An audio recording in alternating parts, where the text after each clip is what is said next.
All right, Ron Paul on the phone with us right now. Ron Paul, you piqued my curiosity. How would you get it down to a dime?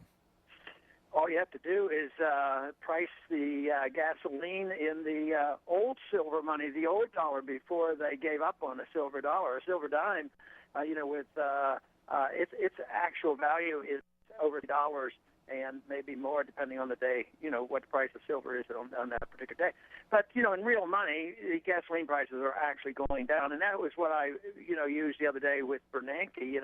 When he started at the Fed, an ounce of silver bought 4 gallons of gasoline. Now an ounce provides 11 gallons of gasoline. So it's the money issue. There are other factors, too. I don't deny that supply and demand of the oil is very important, too, and the potential war in the Middle East and with Iran. That's really important, too. But overall, see, when Gingrich says he's going to get down to a couple dollars, he's saying, well, we're going to increase the supply so tremendously we're going to bring it down. But if he doesn't increase the value of the currency, he can't do it. Well, you just hit on something that's been a big focus on this show, Congressman, so I don't know whether that might have you change your position on this, because it has been a big focus, that the problem isn't escalating oil prices or gas prices. The problem is our weak dollar and the fact that oil being priced in dollars, you need more dollars to buy that oil. Having said that, would you revert then to a currency, a gold standard type system where you peg the currency to something more solid? Is that what this is about?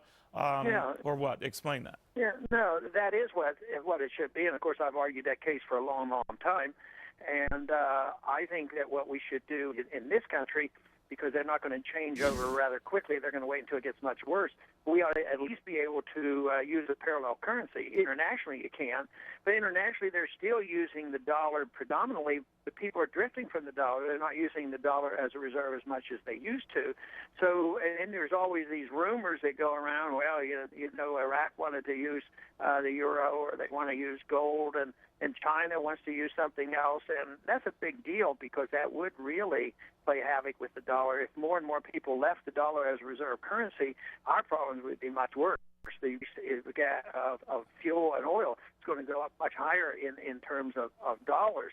So, but no matter but that dollar thing, you're so smart. You can leave me in your wake. So if you don't mind, the problem with the dollar is it's probably indicative of the problem in Washington, right? The ability to control our finances, spending much more than we have, and we become sort of this global currency laughing stock. The only thing saving us, it would seem, is that there are greater laughing stocks out there. So by comparison, we look better. But then if Washington doesn't get its act together and get this spending under control, doesn't this mean, regardless, assuming we don't change what our peg is to the dollar, that oil, gas is going to get a lot more expensive, and that inflation is going to be a lot more of a problem? Absolutely. I think that is the case, and that's what I've been warning about. The other thing people don't generally understand is, well, if the oil prices and gasoline's going up, other things are going down. You might have prices go down with your computers. So if inflation of the money supply always increased all prices and wages equally, it wouldn't be a big deal. But it goes in different areas, and because energy is so important, it's international, or whether it's the price of the cost of medical care or education or housing, money goes into certain areas and boosts these prices more so. But no, you cannot get control of this if you don't control the dollar.